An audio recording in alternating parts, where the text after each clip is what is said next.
Good morning and welcome to take 2 of Silver Linings, the Unexpected Benefits of USG's Friday the 13th online shift.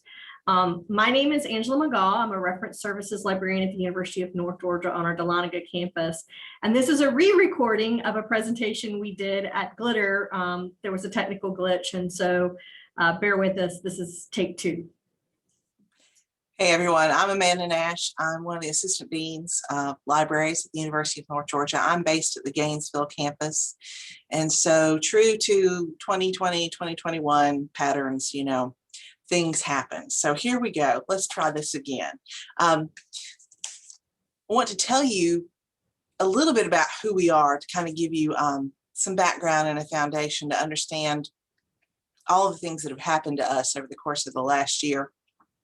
Given the changes we've made in response to the COVID pandemic, and then all of the benefits we've seen from those changes.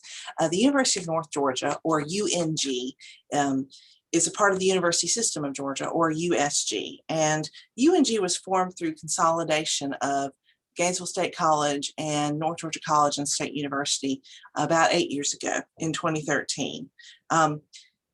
At that point, when we consolidated, we had 4 campuses, and our library organizational structure was strictly location-based. It will surprise you to know that we had no traditional library functional divisions or departments. So we had no access services department. We had no reference and instruction department. We were strictly organized by campus, by location, each location led by a head librarian reporting to the dean. We went along like that for the better part of 6.5 years. And then in 2019, we got a new dean. And in that fall, we announced a reorganization. In that time, we'd added a 5th campus. And we'd seen how that location-based structure had worked, and it was time to try something different. So fall 2019, that reorganization is announced. The plan is for the implementation to begin in January 2020. We would go with a more traditional library structure. So we would now have a reference and instruction division. We are starting that process of getting everything going for those first couple of months. And then March, as you know, goes boom. And we've all been living through the results of that. March 13th, the University System, USG, announced a shift to online only instruction. And so we too had to make that shift. And so we want to talk to you a little bit about the rewards we've reaped from that, unexpected and really unwanted sudden change in operations and the stress that came with that. But so many good things have come from it. And we think of them as silver linings. And the biggest silver lining of all, which sort of is a result of all of the changes that we've had to make, is that because the reorg was just being implemented right when the COVID shutdown hit,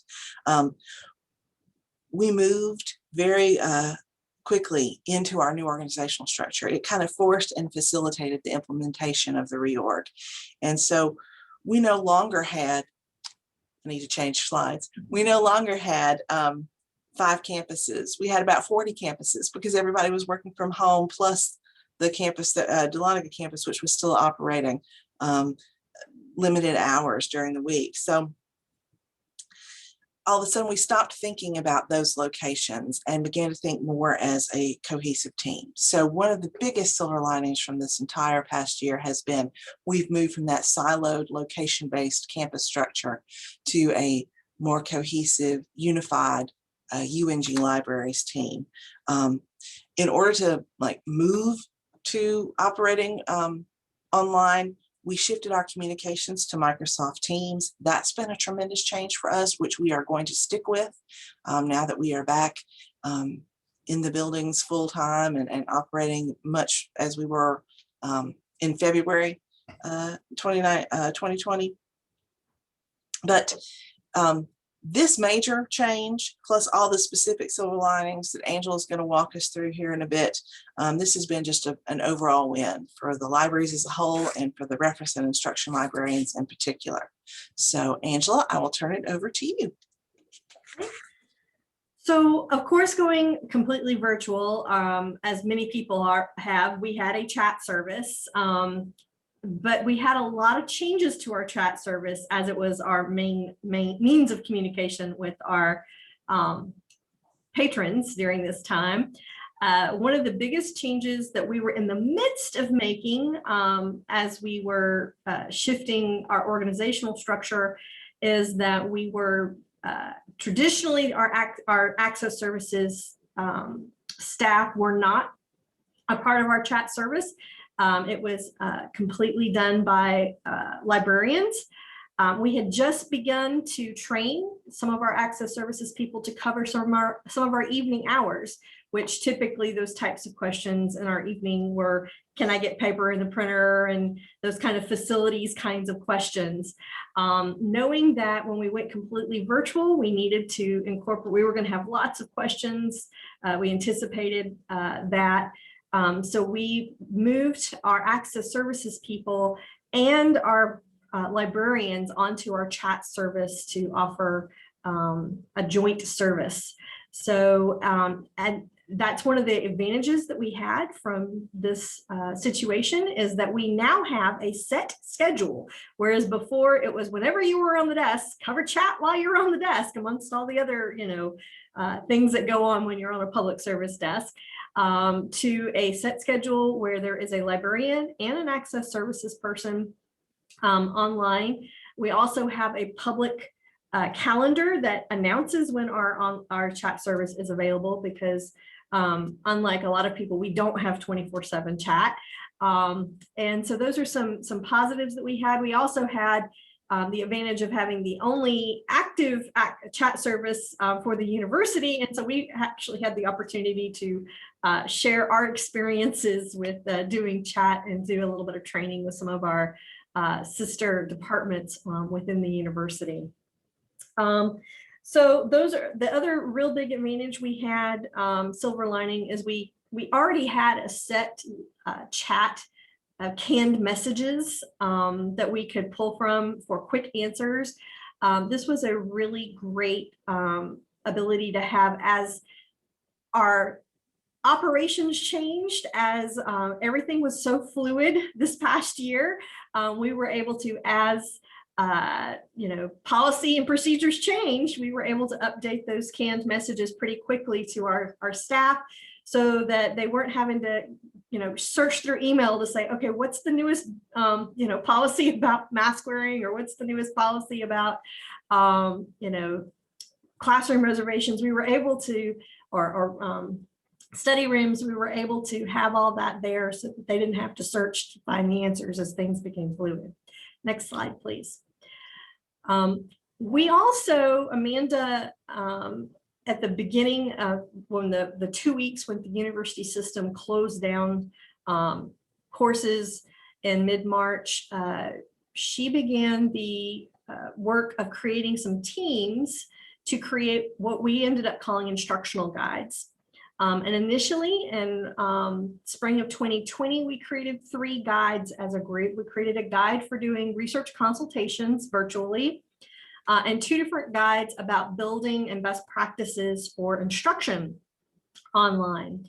And those guides were instrumental in bringing the librarians together to troubleshoot and to bring expertise together to come as a team and create some ideas and some practices. Those initial guides were created in Microsoft Word. They were very static. They were very intentionally how-to driven. So we took people who knew how to use a particular tool and had them write step-by-step with screenshots of how to do these things, so that everybody sort of had a beginning spot for those who didn't have a lot of experience with teaching online or dealing with things virtually. The description of how we created all those guides and things can be found online.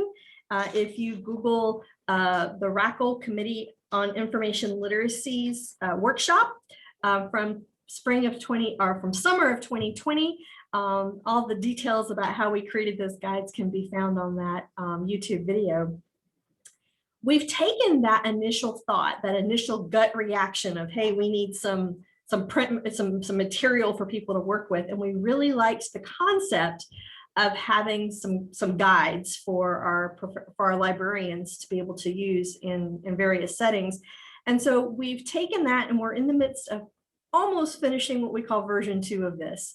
So we're moving from a static Word document to using a tool within Teams of Microsoft OneNote to be able to create what we call the toolbox. And so we've taken this year's worth of experience of various tools that people have used and found useful, and we've sort of said, oh, well, we tried that, but this one didn't work. This is the one you really want to use for doing things like creating handouts, for creating videos, for doing transcripts, for finding images, for building instruction, whether it, and we're using tools that can be used both in an instructional module type situation and things that we would use live in the classroom, tools that can be used for formative assessment in instruction sessions. And so we're creating this toolbox of all these different resources that we vetted and talked about whether or not how to access them, whether we have a subscription, whether they're free, whether or not there's some pluses or minuses that we found in working with them, and sort of pulled all our expertise together from the past year and a half to be able to share with one another. And that's, I think, is going to be one of the best things that have come out of this. We're also doing a lot of best practices that we've learned, like what not to do, like what I have right now, which I don't have any control of, which is lighting when you're video recording something. Unfortunately, believe it or not, those blinds are closed. These blinds are meant to be able to see out. But things like that, things that we've just learned along the way to be able to share with one another. If you're interested in learning about some of our tools, reach out to me through my email address, which we'll share at the end of this, and I'll send you some of the information that we have from that. So from this, we've had a lot of growth of creativity of how to approach things, learning about different polling softwares and interactive tools. We've had a lot of opportunity to share expertise with one another, and just to discover what are some tricks and tips and tricks. What do you find that works and what doesn't? And more importantly, oftentimes what does not work. So those have been great, and definitely something that we've come out of. And also on top of that, we have discovered that we needed some we needed some clearer definitions of what some of our policies and procedures were. So one of the other advantage beyond just the toolbox aspect of this is that we've also had the opportunity to define and relabel what we mean, some terminology within the libraries, and be able to outline those. So for example, if you'll flip to the next screen, one of our areas that we have within our research guide is our research consultation offerings. So of course, we went from a very traditional one-on-one or small group on one appointments that were face-to-face that were typically in a librarian's office or in a public service desk area. We discovered that different people were defining what research consultation meant to them. And so we were able to come up with a clear definition for statistics gathering and for assessment for what that is. And in our guide, we also have some best practices about safety and offering face-to-face instruction and talking about what your space should look like when you have those kinds of things. And then because we have discovered that our students really love this service virtually, this is going to be one of those things that we are completely changing in 2020, the 2021-22 school year, and the fact that we are promoting virtual research consultations as the first option. And so we're really excited about that. We've offered multiple platforms. We started off with the platforms that the university sponsored, which at that time was Collaborate, Microsoft Teams, and Skype for Business. And we also threw in Google Meet just because we knew that students, knew what Google Meet was like, and if all else failed technology-wise, we could go to that. Since then, our university has adopted Zoom, so predominantly we're using Zoom and Teams and Collaborate as our spaces for doing that. The other big thing is how these things are structured. So as Amanda mentioned, we were very campus oriented in prior to 2020. And so research consultations were where there was an online form that students could complete, or faculty or staff could complete if they wanted one. And it was sent, that form was sent to the campus of the librarian who was then assigned to distribute those amongst his or her campus. So this meant we were very limited in the time we were able to offer, because some of our smaller regional campuses only have librarians there for a short period of time. Like our brand new Blue Ridge campus didn't even have a librarian physically on campus prior to just a few weeks ago. So we're able to expand our offerings of when we offer research consultations and the expertise. For example, I'm unofficially known as the health sciences guru. I'm the one who has the most expertise in the health sciences. And so if we had a student who was at one of our other campuses, they got a librarian who gave them great service, but probably didn't know the databases quite as well. Or on another campus, we have a librarian who has great expertise in art history.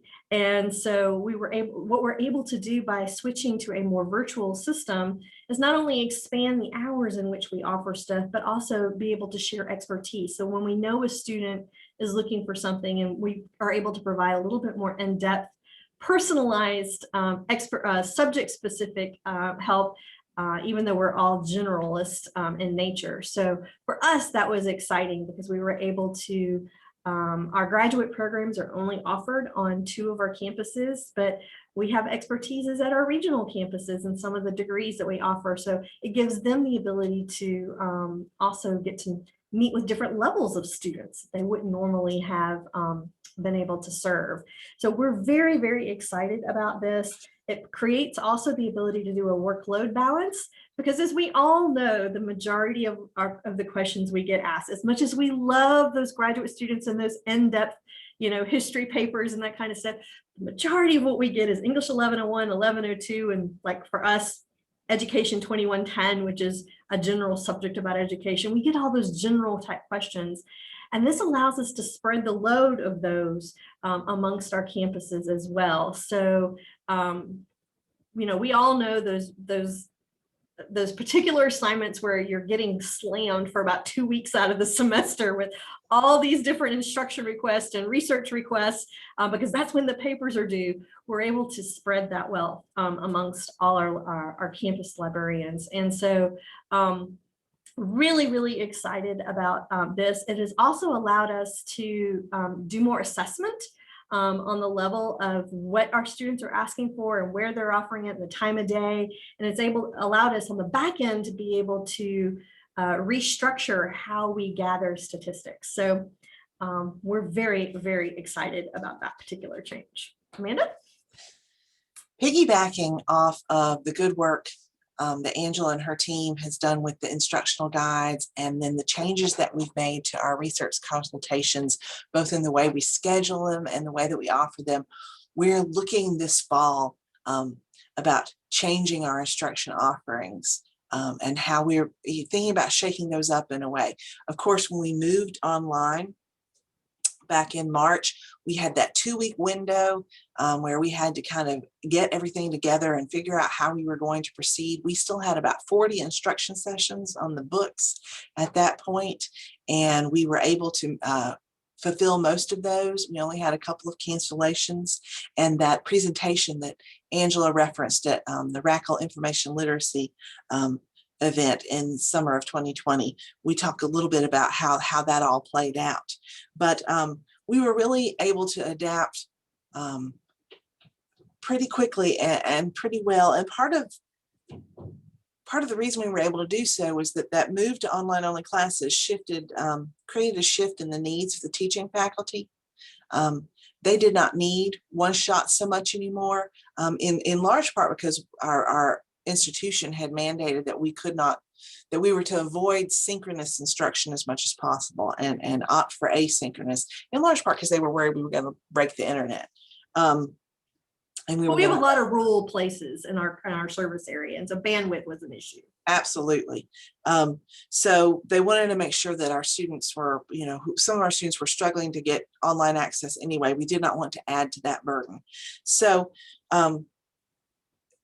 suddenly shifting from the expectation of you'll come to our class for 50 minutes or you'll come for an hour and 15 minutes and do your presentation to like, we need to do this online and it's got to be asynchronous. It totally shifted sort of that both the expectations and the needs of the teaching faculty. In a lot of ways, it leveled the playing field because our librarians, many of our teaching faculty, the sum total of their experience with our course management platform, which is D2L, was working on their promotion and tenure portfolios. They had never actually taught a class online through that platform. And prior to the whole shift to COVID operations, it wasn't even mandated that our face-to-face classes had a course shell. So, putting just a simple place to put your syllabus and some handouts, that wasn't even a thing before this. So all of a sudden, everything's online with a lot of our teaching faculty. It's totally new to them. And in some respects, it leveled the playing field because we had a bit more experience on that. We've been teaching an online credit bearing research skills course for years and years and years now. And many of our librarians have taught that. So they had a jump on things. It also, began to shift what that perception of what library instruction really looks like.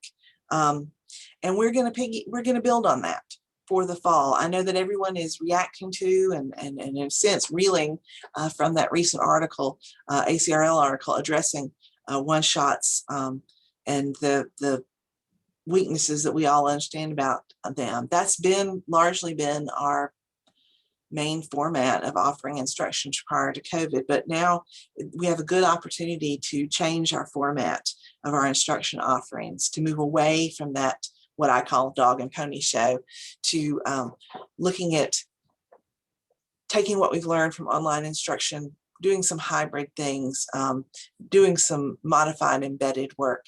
There are lots of opportunities for us to kind of revise and expand our instruction offerings and to focus on quality over quantity. We know that this is going to require some additional shift in thinking from our teaching faculty. We're going to have to get more comfortable with the word no going into this, but I think it's worth the effort, both for the ability to let our library faculty to continue to teach in the creative ways that they've been teaching during COVID operations and to improve the services that we're providing to students. One of the first things we're going to do in this effort, this is one of the early steps we did with research consultations. We changed how we scheduled them. We went from having a scheduler at each location with a backup to having a team. And now that team is down to 3. So 5 campuses, 3 people. It's a better situation in terms of our workloads, gets away from that location-based thinking, that silo-based thinking. So we're going to take a similar tack with instruction scheduling. We've got our team of everybody that's currently doing it together now to have some conversations about how we can move this forward. How can we get away from thinking about locations and thinking about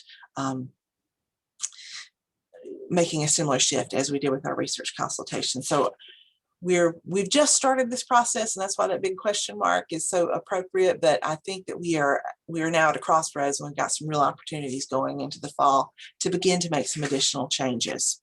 So other thoughts on this, Angela? Anything else you wanted to add in terms of a good example is, I used to go to a graduate level, introduction to the program type course, and I would spend 2 hours in their classroom regurgitating everything they needed to know about research. Now I'm able to I've created a module for them to be able to put into their D2L course. So it's sort of a flipped classroom model where they have some information that they're there, and because they're graduate students, they actually do it, to be able to do ahead of time. And then I was able to go in this year and run it more workshop style, where I was able to say, hey, this is a tool that you want to use. Let's, work on learning how to use that tool. And Zotero happened to be the tool, and answer questions and that kind of thing. So it's given us the ability to change our thinking and our modality of how we do things. And I think it's a really exciting thing. So you'll switch to the next slide. So here's our contact information. If you want to know some details about any particular thing that we've done, about how we're scheduling with the multi-campus situation, and I know not everybody's on a multi-campus, but you want some of the more details of some of our I hate using the term best practice, but tips and tricks that we've come up with this year, specifically, please feel free to reach out to us. I think as hard as 2020 was, and so far 2021 has not been a peach either, but I think we've been able to, if nothing else, I want to encourage you to do what we've done, and that is take a reflective moment and look at what are some of the positives that have come out of this, because in all honesty, we are a much stronger, better informed library team from this experience. Yes, and I think that if I can offer any kind of like hope from this, is that you can take advantage of a reorg and come out at the other side. I know reorgs are frightening, and they can be, they really kind of take the foundation out from under you in some respects, but you can come out stronger and more unified on the other side of them. And hopefully you won't have to have a global pandemic to like jumpstart yours. But if you do, you can weather that as well. So if you do have questions, I hope you will reach out to Angela or to me. We'd be more than happy to help you. Thank you for your time. Thanks.